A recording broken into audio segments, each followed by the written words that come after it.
have to prove that I was here. Good morning. Good morning. Can you hear me okay? Yes. Yes? No? Yes. All right, great. I'm Mark Wiggins. I'm your speaker for the next probably 25, 30 minutes. And it is a pleasure to be here this morning to talk to you students, parents, and the dignitaries that are here about this journey that you're on, about what you're trying to go do, what you're preparing to go do, and how important it is that once you start this process that you finish it, that you go through and you get to where you want to go in life. I'll give you a brief background about who I am because my bio is so formal and it's so long. Although I love to hear it, I just get tired of hearing it. So I figure I'll just give you the lowdown, quick and easy on what really happened. I grew up in Cleveland, Ohio, Maple Heights to be exact. I played basketball, football, track, ran all the sports and whatever. I got a full four-year scholarship to go down to the University of Alabama, Huntsville, where I played basketball down there for 4 years. It took me 5 years to get out because I redshirted 1 year. But the interesting part about all that was the process that you're walking now is trying to decide where to go, what to do, who's interested, who's not interested. And the big part of this is you've got to know where you want to go and what you want to do. I knew in my mind that it was very, very important for me that my parents not pay for college. My sister went to a private school in Chicago. She left and never came back. She was still in Chicago and she's doing very, very well. I watched all this. I watched the struggles and heard the conversations of my parents. How are we going to pay for this? Who's going to get the money? Where's it coming from? Common conversations. So I made up in my mind that this was not going to be my plight. It was either going to be sports or the military. I had to go. I had to get out of Cleveland. So I stayed with it. I wasn't the brightest student in the class. I really wasn't. I graduated with like a 2.5, 2.6. But I was one of the more talented ones in the school. So when I got to college, and I tell this story a lot when I go out and speak to schools about taking the SAT and the ACT, you know, murderous. Get all the help you can, get all the information you can, take as many tests as you can, because those tests are so important. 1.1% can mean the difference between admission and money, no admission, and you find another school. So I took the ACT because the SAT was a little too complicated. I needed more options. So I took the ACT, right? And there was no SAT required back in the day. You know, for all the old heads, you know when that was. And I took it. I got a 17 on my ACT. Not bad. However, my school required an 18 to get in.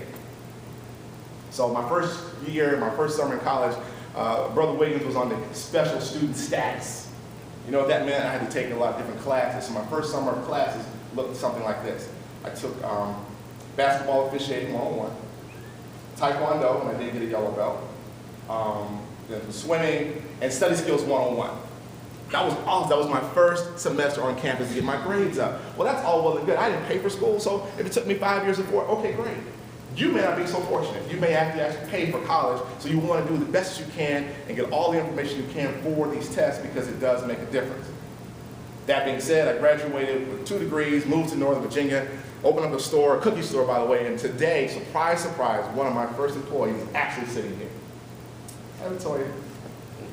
Way, way back. And I mean, there's a whole another set of stories over here, but it's just amazing that you can walk this journey and you don't know where and how you want to go. But I knew in my mind that I wanted to have my own business. I knew I wanted to graduate from college and go start my life and do what I had to do. Those are the bigger goals. So today, as we move into our presentation, keep in mind, start to open your mind and think about what you want to do next. What you want to do next, all right? I got a crazy, crazy concept. I was doing a presentation about track. Does anybody in here run track by any chance? What do you run? 100, The 400. So they still run the 4x100, right? Yeah. That's like one of the fastest. It's like one of the premier races. It's the 100, the 400, 220. Those are awesome, awesome races. But it's a relay, right? So we understand in a 4x100, there are 4 people who all actually run 100 meters or so, and they pass the baton to one another, correct? So let's imagine we're all set up to run the 4x100. The person gets the baton in the starting block, they go bam, they run off the second person, they holler get, they get the baton, and boom, boom, boom, and we're finished. Makes sense, right? But what if the race went something like this? The person starts, go, gets to the second person, hands the baton. They, instead of going forward, turn around, go back to where the starting line was, hit the starting line, then turn back around and go back to where they were, on to the next person, and so forth, and so on. Does that make sense? No, you actually be disqualified, but it would take way too long. Way too long. So it sounded kind of crazy that you would actually think that you can go back to the beginning and start over from scratch and then move forward. I have 5 concepts I want to run to you this morning, and then I'll be out of your way. Concept number 1 is begin where you are. Begin where you are. You really don't have a lot of time to go back and start over. So you really have to start where you are and move forward. Depending on your grades, your situation, it is what it is, but there's hope, there's resources, there's people willing to work with you to get you to the next level. You need to take that and start where you are and move forward. That also means it doesn't matter where you come from. It doesn't matter your background. Because see, after a few years, people will forget what you used to be about. They want to know what you are about right now.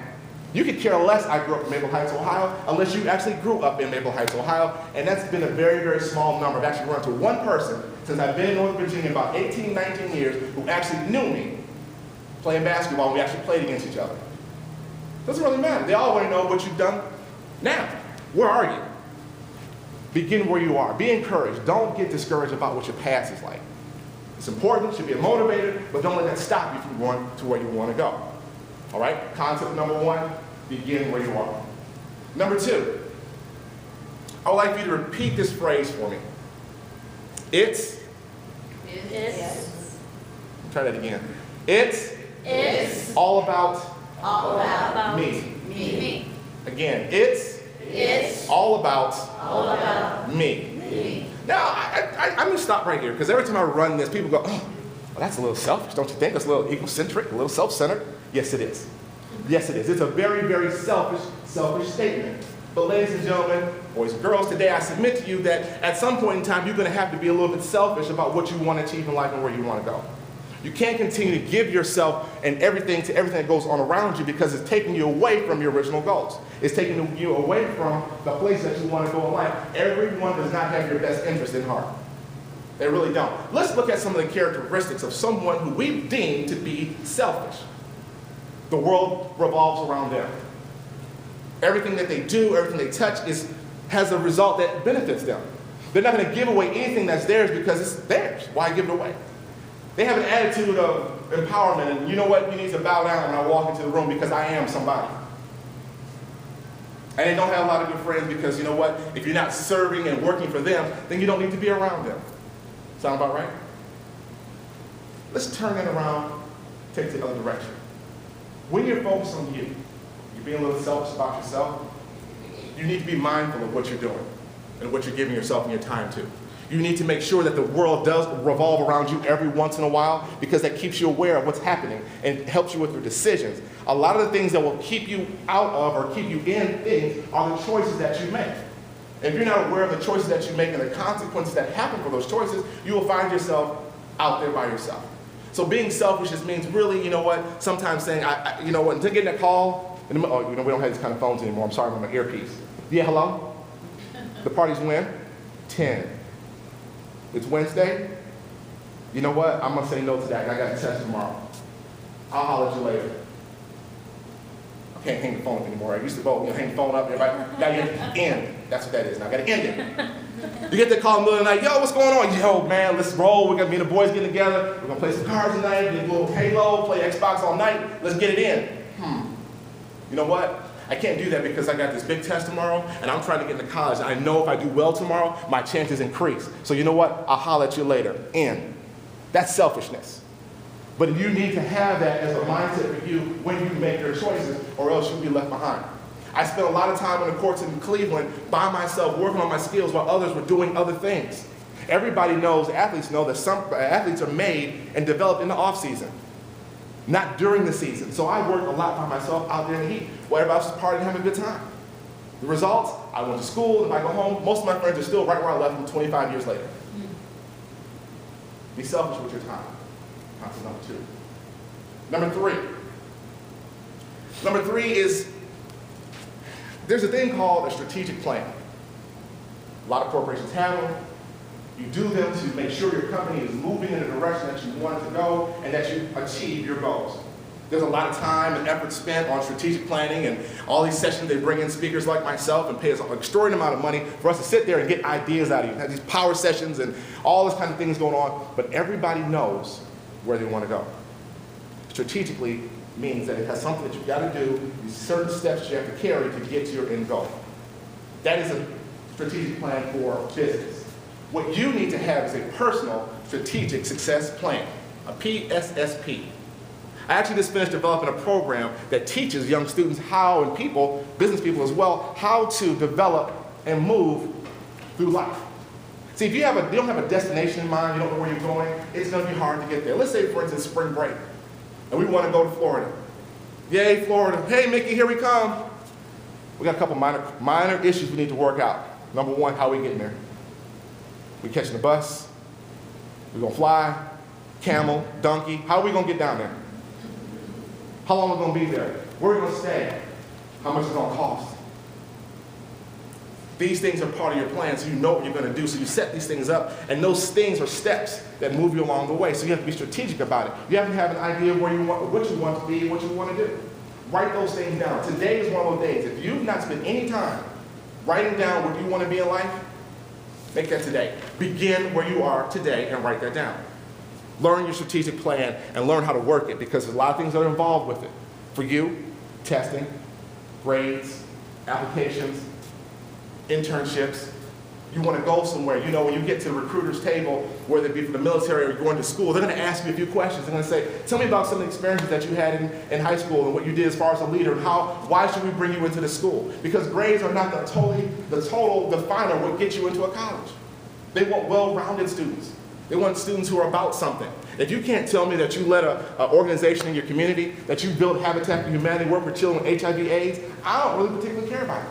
A 3.9 may not be a 3.9 in another state. It may be something less because the scales are a little bit different. So grades are not even the indicator of who you are.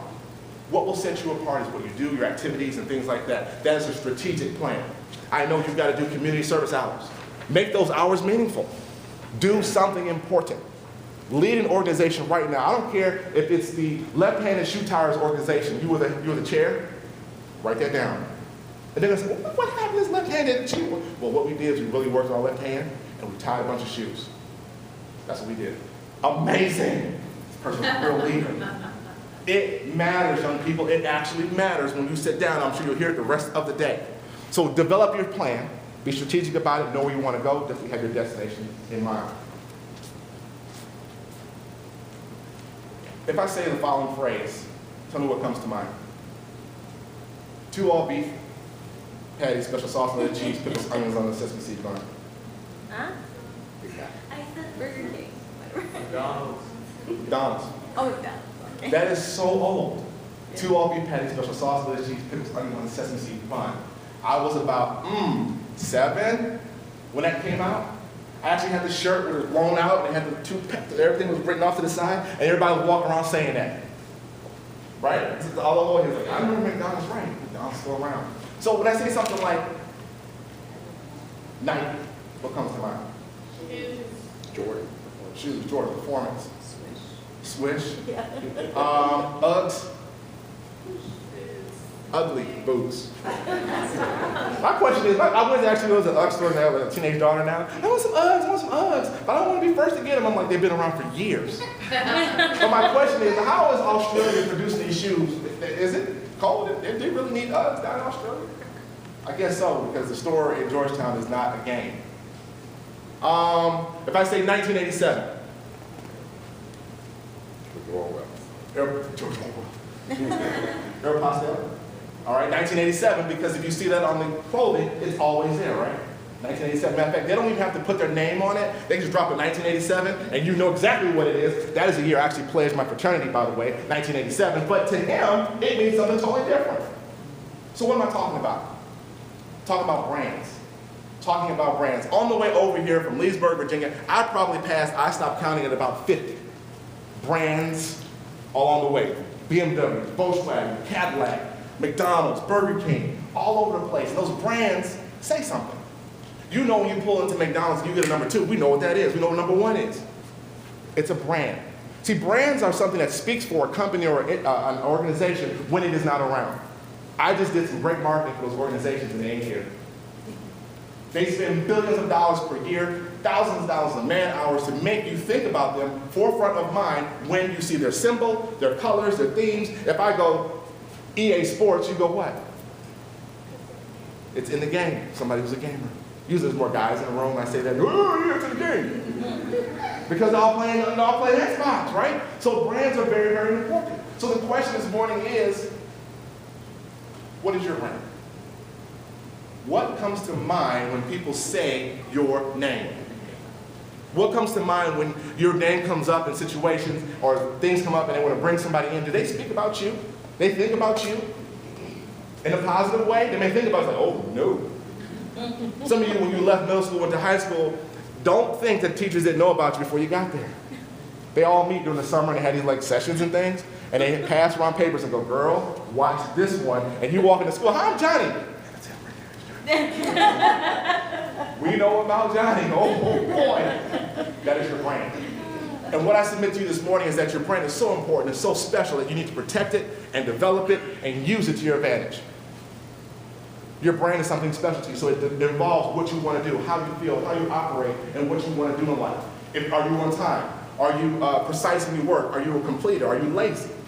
Are you a starter but not a finisher? Who are you? Do you start the plan, don't finish? They want to know what your brand is.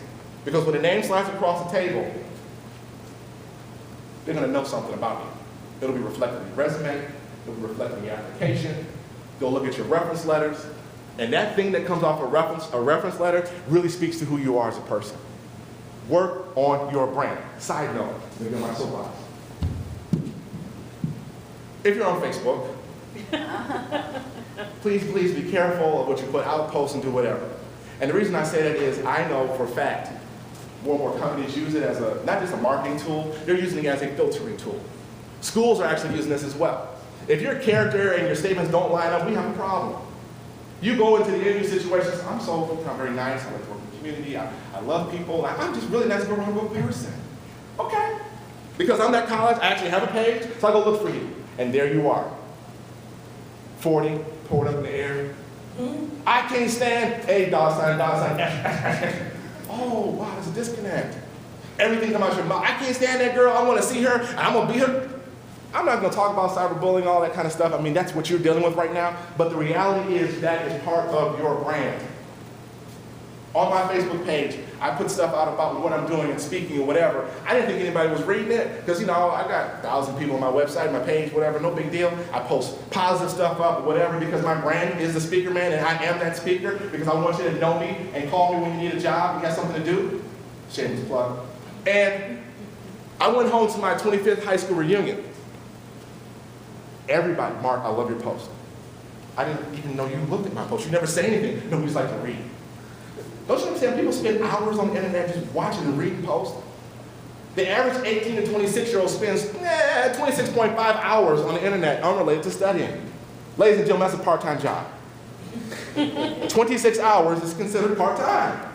And that's what they're doing online unrelated work. So somebody's watching who you are. So instead of using it to your disadvantage, why don't you use it for your advantage and put things out about you that help build your brand. So when I go out and look for you, there's not a question or a disconnect between what you say and what I see and what you're about. Your brand is very, very important to protect your brand. Number 4. 4 is pretty interesting. One of the things that a lot of people talk about is how can I get to where I want to go? And dealing with a lot of baggage and things in your life. Shaking the haters is really, really important. Everybody's not for you, everybody's not about you, everybody's not going to do what you want to do. So you want to be careful about who you have around you, who you deal with, because everybody, again, is not going in the same direction that you're trying to go. I want to make sure that you think about the realities of the next steps you're going to make, because it's so important. Life-changing for some. I've spoken to TRIO programs, and to see the fact that in 2011, I'm still talking to first-generation college students, and all of them are not young. People are going back to school and recognizing, you know what, I've gone as far as I can possibly go with my limited knowledge. I need a degree, I need something else to go. And they're going back to school as well, and so that means the slots are being taken up. You've got to be competitive and be ready to go. Everybody's not your friend. Everybody's not going to help you out, so be careful about who you hang with before shaking the haters. Number 5, my last point. I need you to get sick. I need you to become sick. Not S-I-C-K, but C-I-C. Conscious, intentional, and consistent. I need you to become that. I need you to be conscious, which means to be awake, to be aware of what's going on. What is happening around me? Where are the opportunities? You're here in this program, it means you're a little bit awake to this process for school. I mean, your parents are here because they made you come. I got it. But you need to be aware of what's going on around you. Where are the programs? Where is the money? What things are happening that I need to be on to build my resume, my brand, to be specific because where I want to go so I can get where I want to be. Be conscious of your choices. One night back in college, I was conscious of something. I paid attention to that voice inside of you that tells you to move, and you don't know why you move, but you do it. And it was simply, the night was like this. I was at a fraternity party, and it was on our campus, and we do a lot of things on the microphone, we chant, and everybody was having a good time, whatever, whatever. So I was going to go somewhere the next morning with a friend, and it was time for me to go. Choice. Do I stay, or do I go? I decided to leave. So I went by, said my goodbyes to everybody. Hey, see you. And I hit this one guy, I gave him a hug, some love, whatever. He had a gun on him. It's a known fact. He's like Slowpoke Rodriguez. Everybody knows, unless you Speedy Gonzalez, the cartoon, everybody knows Slowpoke carried a gun. Marlon always carried a gun. I don't know why. We're in Alabama. I don't know. So I give him some love. I say, all right, Marlon, I'll see you later. I walk to my dorm. As soon as I get there, the phone rings, the real phone. Hello? Mark, you need to get back to UC. Somebody's been shot. Get back up here. I think it's one of your frat brothers. Get back here. I bust out the door. I get running. Get up to the thing. There's chaos everywhere. I get inside, kind of look. There's blood down, whatever. I don't know who's down, who's up, whatever. And what had happened was that Marlon ended up shooting another guy right where I was standing. Not much longer after I left. Be conscious. I knew it was time to go. What's going on in your life when you need to make some choices and decisions that you need to act on them? That's being conscious, young people. You need to be aware of what's going on and be about that. The second letter is I, to be intentional. To be intentional means that everything you do has to have meaning. Why do you do what you do? Answering the question why. If you're intentional about this program, if you're intentional about going to college, about going to service or getting into the workforce, there are things that you will have to do in order to make that thing happen. If your grades aren't where they need to be, you need to be intentional about meeting with someone and getting some extra credit and moving forward. You need to be intentional about the work that you do. You have to be intentional. You just can't go through life in happenstance and say, you know, I'll get there if luck allows me to be there. It doesn't work that way. And the last one, C, to be consistent. To be consistent. You start a process, finish that process. You start a project, finish that project. Give it your 100% best. That is a representation of you and your work. I drill my son about this all the time. He has one of those bad, lazy boy things. He doesn't want to do nothing. He's so smart, he figures he doesn't have to do it all. He doesn't want to do his homework, but he gets all A's on his test. I had to tell him, I said, look, son, these tests are going to speak for you when you're not around. Your brand right now is that you're lazy. You're smart, but you're lazy. And if you don't put the two together and get busy, you're going to be left behind. So finally he gets the message and he starts to take these tests to find out where he should be placed, and blah, blah, and lo and behold, a young African-American male loves math and science. What? That is not normal. My son's a nerd, and I'm dealing with that right now. But it's okay. So now he understands he's good. I have to teach him now to be consistently better about what he does because he needs to finish the homework and do well on the test. The test, I told him, the test got you in the classroom. It spoke for you when you weren't there. But your work, the presentation, that's going to hold you back, and people question whether or not they're going to give you opportunities or not. Be consistent about what you do, ladies and gentlemen.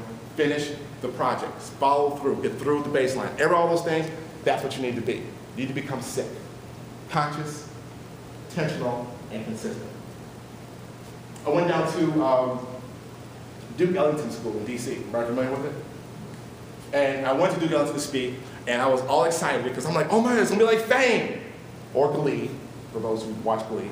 That's Duke Ellington, right? People are dancing in the hallway singing, woo, woo, la la la la. I'm walking into Duke Ellington, which is down in D.C., and there's a young lady singing in Latin, singing in French, someone dancing in the hallways. I said, well, this is just like Fame. I go to speak. And usually before I speak, there's always some administrator, some joy kill, who has to get up before me, the motivator, and gives them the message of doom. And it went just like this. Before Ms. Wiggins comes to speak today, I need to talk to you all. Somebody's over there playing the piano. Stop playing. Scale. Stop. We have a problem. Graduation is in June. It's like March. It's like early March. Graduates in June. And there's only 90 of you here in this class, but 30 of you will not graduate. I said, whoa, wait a minute. 30 kids are not going to graduate out of 90. Here's why. You guys aren't going to class. You're missing gym class. Missing gym? I got straight A's in gym class. I get upset with my kids when I don't get A's in gym. I really do. I don't care about the rest of it. I'm just kidding. You're not going to gym class, you skip Mrs. Jones' class, and that's unacceptable. And you know what? You've got to get this done if you're not going to graduate. We're not playing here. We're not going to play. And I'm sitting back and saying, wow, look at all this potential. All this potential and this opportunity. They don't see what's around the corner. I look on the wall, there's Michelle Obama. She was here. A couple weeks later, down at the Kennedy Center, Earth, Wind, and Fire doing fundraisers for them. Duke Ellington School means something to somebody in the world of art. If you go to Duke, you go to Joe's House of Artistry, yeah, okay, he may be good, but Duke is a little bit better based on the name. What? The brand.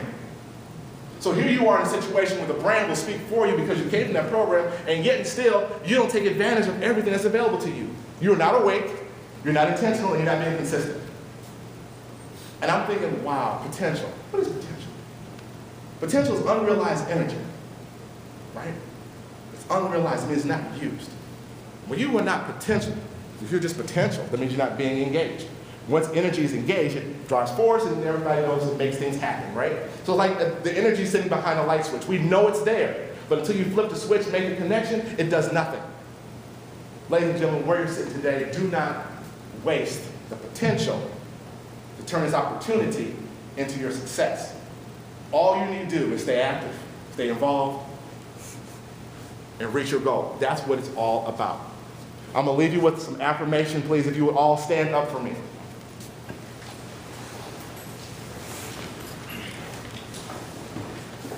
I'd like you to repeat after me. I am. I am. I can. I can. I will. I will. Repeat. I am. I am. I can. I can. I will. I will. So listen to what you just said. I'm affirming you. I am. I am that type of person that can get the grades I want to get and get into the school I want to get into if I put my mind to it. I can do better at the job I want to do because I'm going to begin where I am and not try to go back. I don't care what happened in the past. I'm going to start right now and be a little bit better. I will get to my goal and my destination. You will not stop me. Either you come along with me or get out of my way.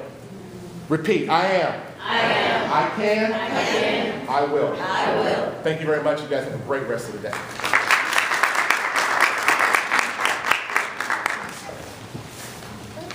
Thank you, Mr. Mark Wiggins. Let's hear it for him again. Thank you so much, Mr. Mark Wiggins.